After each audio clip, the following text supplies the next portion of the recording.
This outpouring of community support is absolutely wonderful, absolutely wonderful.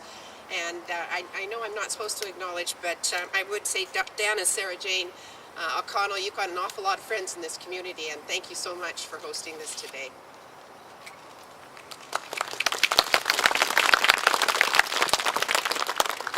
The Fraser River has provided so many economic, spiritual, cultural, and recreational benefits to the people of our province, and it really goes back to the beginning of time. Some of the most ecologically valuable habitat in the Fraser watershed is found right here between Mission and Hope, and we know it now as the Gravel Reach. This area is renowned as the largest spawning area for salmon, home to the largest population of white sturgeon and hundreds of birds and wildlife species that thrive in the forests along the Fraser. I had an opportunity to go for a walk along the river there, and it's so peaceful and so beautiful, and it's just so wonderful that this initiative that is gaining support at the Heart of the Fraser program is developing the way it is, and the Nature Trust of BC is thrilled to be a leader in this initiative.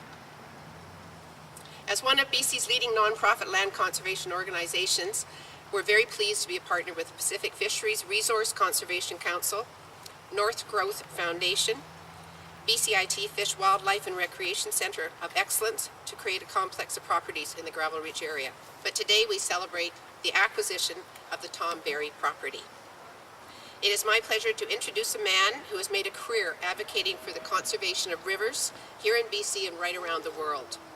He's the head of the BCIT Fish, Wildlife and Recreation Program, a man of incredible passion.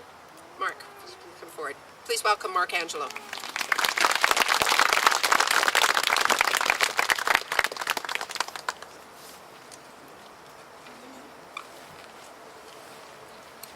Thank you, Robin.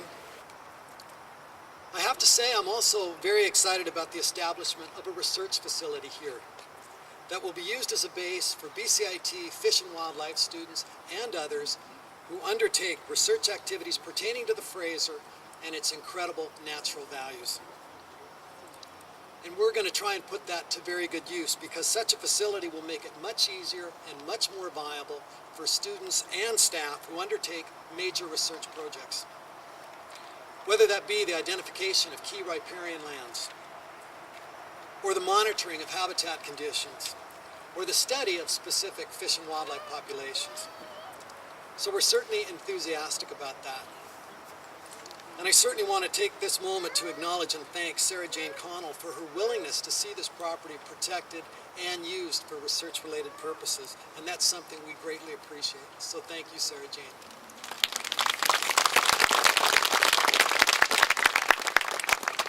I also want to thank the Nature Trust, who has so enthusiastically embraced the Heart of the Fraser. As an organization, they do exceptional work. I'd like now to introduce the President and CEO of the Nature Trust of British Columbia, Mr. Doug Walker.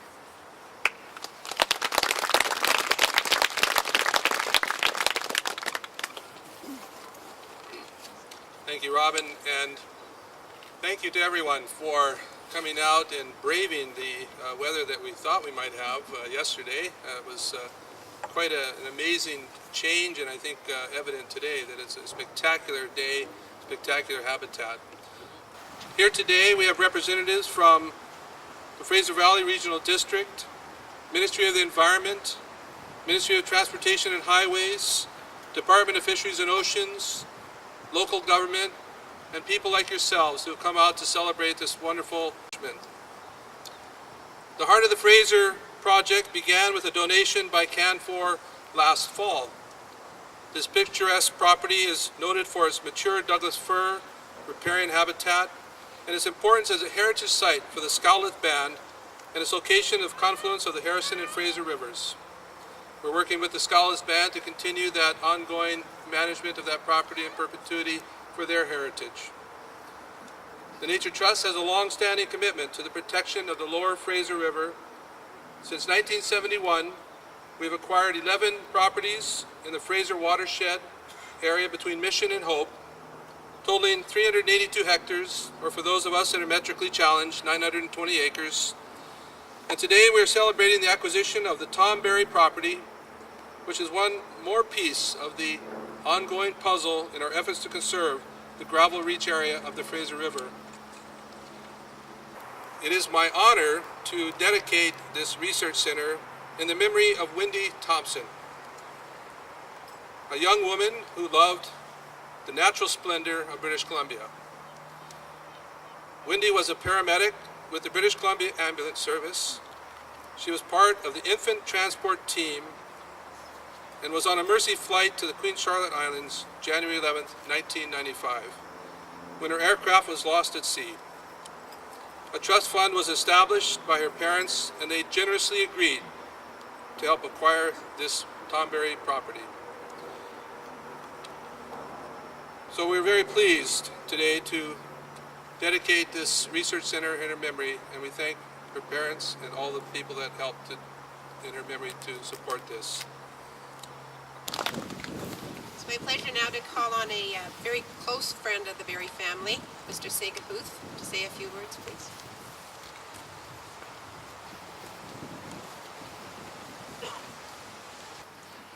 Buck, like his father before him, became one of the legendary characters of the hotel business in the province of BC.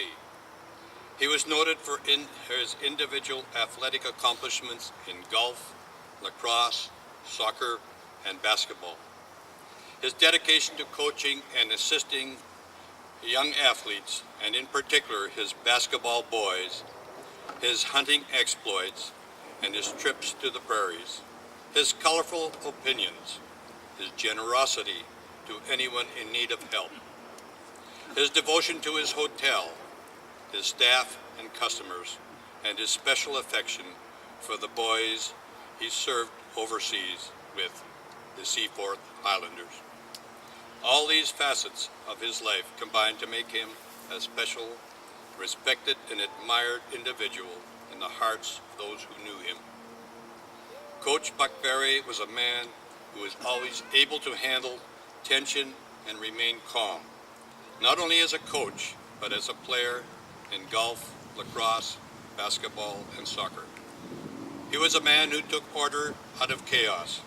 He was a man who dealt with many young lads of varying backgrounds, temperaments, and produced winners, not only on the basketball floor, but in real life. All of us, his Aggies, and are living proof. We have two Aggies here, Bill Davies, William Davies, and I are former Aggies. We played together for many years. He was a man who always worked hard, gave of himself, never gave up, and in the process managed to uplift and inspire any youngster fortunate enough to have had him as a coach. His motto was, "There's no such thing as regret. Just keep trying. You don't have to quit. Just keep trying." Buck passed away at the age of 85. He went out hard and kicking, which was the way he lived.